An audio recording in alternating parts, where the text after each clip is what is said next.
In today's video, I'm going to teach you how to import leads in Salesforce. This is part of our series on Salesforce data migration and will guide you step by step through the process. So, let's dive right in. First things first, you'll need to log into your Salesforce account. Make sure you have the correct credentials handy as you'll need them to access the platform. Once you're logged in, direct your attention to the top right corner of the screen. There you'll see the gear icon, which is your gateway to the setup menu. Go ahead and click on that, and in the search bar that appears, type in Data Import Wizard. This is the tool we'll use today to bring your new leads into Salesforce efficiently.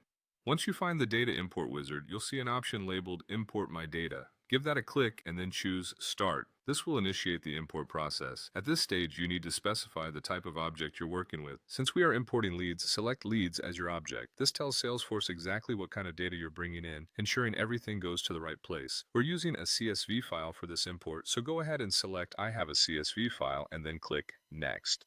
Make sure your CSV file is ready for upload. This file should be a neat and organized list of all the leads you're looking to import. Now select your file to upload it into the system. After selecting your file, click on Next to move forward in the process. One important part of the process is mapping the fields between your CSV file and Salesforce's fields. Essentially, this means you'll be matching the columns in your CSV with the corresponding fields in Salesforce.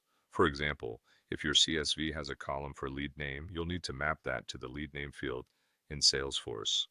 Take your time during this step to ensure accuracy, as mismatches here could lead to incorrect data within your system.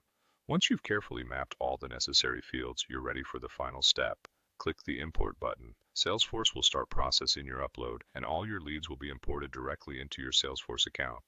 Depending on the size of your file, this might take a few moments, so be patient. And there you have it. You've successfully imported your leads into Salesforce. This process is not only simple, but also effective in ensuring your data is properly organized within your CRM. If you found this video helpful, make sure to check out other classes in our Salesforce data migration series. Thank you for joining in today, and happy importing.